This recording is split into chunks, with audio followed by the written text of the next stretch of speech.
हर हर महादेव, जय शिव शंभू। स्वागत है आप सभी का आपके अपने चैनल एस्ट्रो ओम पर। दोस्तों, सावन का पावन महीना चल रहा है और सावन के महीने में इस दिन अगर आप बाल धोते हैं तो आपको लगेगा घोर पाप और नहीं मिलेगा किसी पूजा पाठ का शुभ फल और ना होगी घर परिवार की उन्नति ना रहेगा, कारोबार दुख और कष्ट भोगे संतान। दोस्तों, 4 जुलाई से सावन का पवित्र महीना शुरू हो चुका है और 31 अगस्त को समाप्त होगा। सावन का महीना इस बार शिव जी की अति कृपा रहेगी क्योंकि इस साल 8 सावन सोमवार व्रत है। इसमें 4 सोमवार व्रत और 4 सावन अधिक मास व्रत। सावन मास में मलमास या पुरुषोत्तम मास की वजह से इस बार 4 नहीं बल्कि 8 सोमवार के व्रत किए जाएंगे। पहले सोमवार का व्रत 10 जुलाई, दूसरे सोमवार का व्रत 17 जुलाई, तीसरे सोमवार का व्रत 24 जुलाई, चौथा सोमवार व्रत 31 जुलाई, पांचवा व्रत 7 अगस्त, छठा सोमवार व्रत 14 अगस्त, सातवां सोमवार व्रत 21 अगस्त और 8वां सोमवार 28 अगस्त को रखा जाएगा।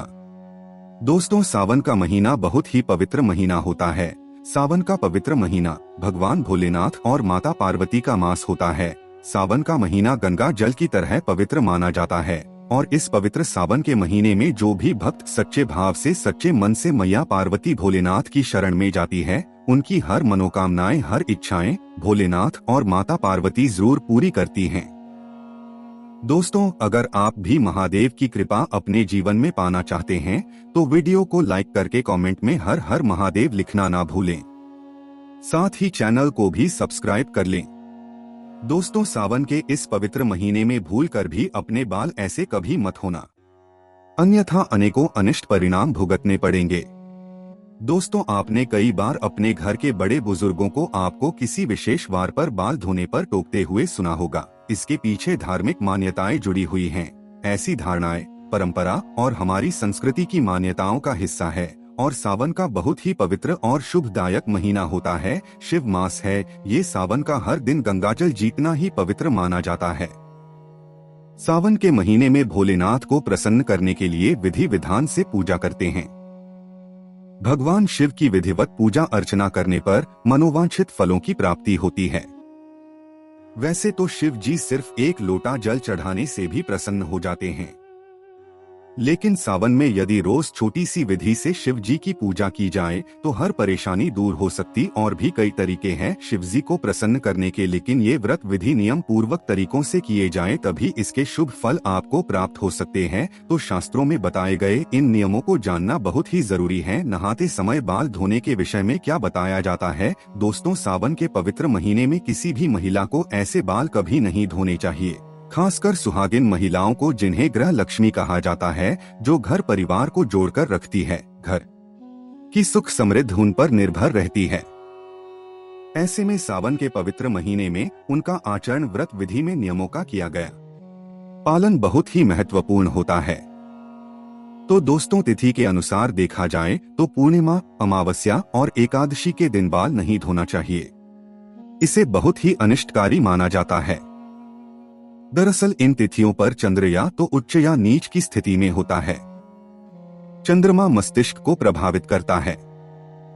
चंद्रमा के कारण स्नायु तंत्र भी प्रभावित होता है, तो इसका असर हमारे मानसिक और शारीरिक स्वास्थ्य पर है। शास्त्रों में ऐसे शुभ दिन, व्रत, त्योहार पर 1 दिन पहले बाल धोना उचित माना जाता है। और वारों के हिसाब से देखा जाए तो आपने जरूर सुना होगा कि महिलाओं को मंगलवार, गुरुवार और शनिवार के दिन बाल नहीं धोना चाहिए, लेकिन ऐसे कुछ उपाय भी है जो आप करके इन दिनों में बाल धो सकते हैं। किस दिन बाल धोने से क्या परिणाम मिलते हैं, आइए जानते हैं विस्तार से। दोस्तों, जिस वार का व्रत आपने रखा हुआ है उस दिन बाल धोना अशुभ कारक माना जाता है, तो बाकी पूरे साल आप सोमवार को बाल धोते होंगे, पर सावन के दिन बाल नहीं धोने चाहिए क्योंकि सावन का सोमवार महत्वपूर्ण व्रत का दिन है। आप 1 दिन पहले बाल धोकर शुद्ध हो जाएं। कहा जाता है कि सोमवार के दिन बाल धोने से घर की बहू बेटियों पर कर्ज का बोझ बढ़ता है, घर में आर्थिक परेशानी आती है। लेकिन किसी अनिवार्य कारणों से सोमवार का व्रत होते हुए भी बाल धोने पड़े तो ये एक उपाय करने से आपको दोष नहीं लगेगा।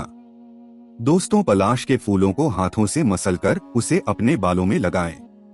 इसके बाद आप बाल सकते हैं। इससे ना तो आपको दोष लगेगा, ना उस वजह से कोई अनिष्ट आएगा। शिव जी भी रुष्ट नहीं होंगे। दोस्तों, बात करें मंगलवार की तो कहा जाता है कि मंगलवार से जुड़ी मान्यता के अनुसार सुहागिन महिलाओं को इस दिन बाल नहीं धोने चाहिए। इससे सुहाग की क्षीणता होती है।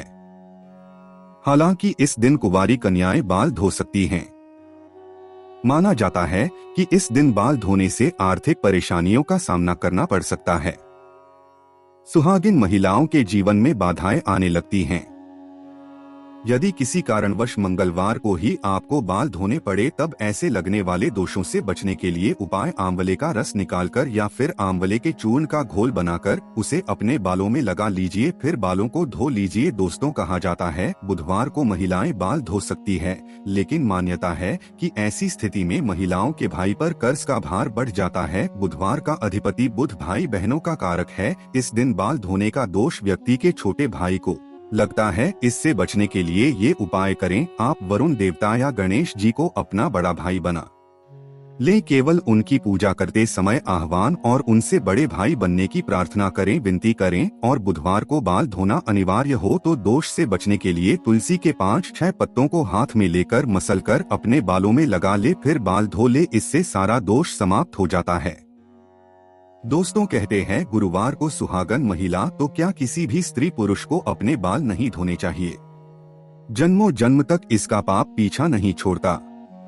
ज्योतिष शास्त्र के अनुसार महिलाओं की कुंडली में बृहस्पति को पति और संतान का कारक माना गया है।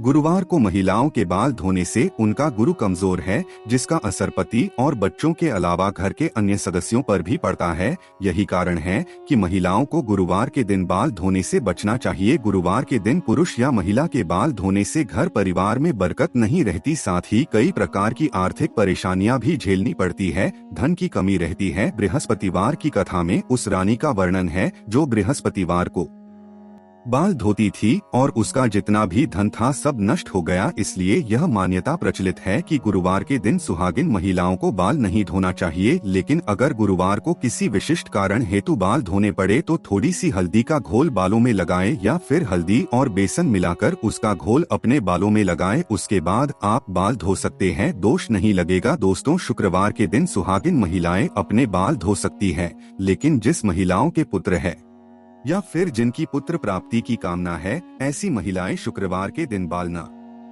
धोए। अगर धोने ही पड़े तो अपने बालों में थोड़ी सी दही लगाएं और उसके बाद बालों को ना। दोस्तों, शनिवार को सुहागिन महिलाएं अपने बाल ना धोए। ज्योतिष के जानकारों के मुताबिक यदि आप शनिवार के दिन बाल धोते हैं, खासकर महिलाएं, तो मान्यता है कि इससे आपके जीवन में धन से जुड़ी समस्याएं आ सकती हैं। घर के सदस्यों की आयु कम हो सकती है। ये शनि महाराज का दिन है, उनके प्रकोप से तो सभी डरते हैं। तो इस दिन अगर आपको बाल धोने पड़े तो शनि दोष से बचने के लिए बालों में कच्चा दूध लगाएं, फिर बालों को धो लें। इससे इसके नकारात्मक परिणामों से बचा जा सकता है। दोस्तों, का दिन छुट्टी का दिन होता है। अक्सर नौकरी करने वाली महिलाएं समय होने के कारण उस दिन बाल धोना पसंद करती हैं। लेकिन अगर आप रविवार का व्रत रखते हैं या सूर्या देव की आराधना करते हैं तो रविवार को बाल ना धोए। लेकिन आपने व्रत रखा है और आपको बाल धोने ही है तो गुड़हल का फूल हाथ में लेकर उसे थोड़ा मसलकर अपने बालों में लगाएं और फिर उसके बाद बालों को धो ले। आपके व्रत पर कोई बुरा प्रभाव नहीं पड़ेगा।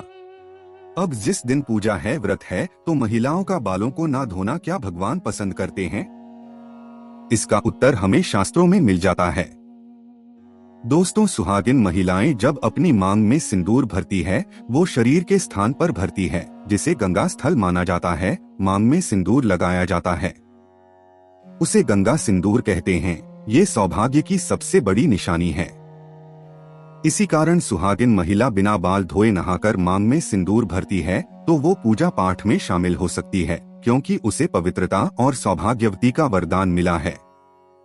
लेकिन पुरुष को प्रत्येक दिन बाल धोकर ही पूजा पाठ में होना चाहिए। और एक महत्वपूर्ण प्रश्न उठता है कि मासिक धर्म के दौरान बाल धोए या नहीं। दरअसल इस विषय में धार्मिक और शास्त्रीय दृष्टि से अलग अलग मत प्रवाह बने हुए हैं। कईयों का मानना है कि मासिक धर्म के दौरान सिर के रोम छिद्र खुल जाएंगे, इसलिए इस समय सर धोने से सिर दर्द हो सकता है। तो कईयों को लगता है कि इससे मासिक धर्म का रक्त बढ़ा सकता है या इसके विपरीत रक्त का प्रवाह रुक सकता है। दरअसल ये धारणा एक मिथक है जिस पर आपको विश्वास करने की जरूरत नहीं है। बस तब में इस अवधि के दौरान स्नान करना विशेष रूप से गर्म पानी का उपयोग पेट में ऐंठन से राहत दिलाने और आपके रक्त प्रवाह में सुधार करने में मदद कर सकता है। अलग अलग प्रांतों में इसकी अलग अलग प्रथाएं हैं, तो उन्हीं के अनुसार आचरण करें, लेकिन इस विषय में वार और तिथि का आप जरूर ख्याल रखें। तो दोस्तों, आज की वीडियो में जो आपको बातें बताई गई है वो सभी शास्त्रों पर आधारित है, इसलिए इन बातों का जरूर ध्यान रखिएगा। मिलते हैं अगली वीडियो में। हर हर महादेव, जय शिव शंभू।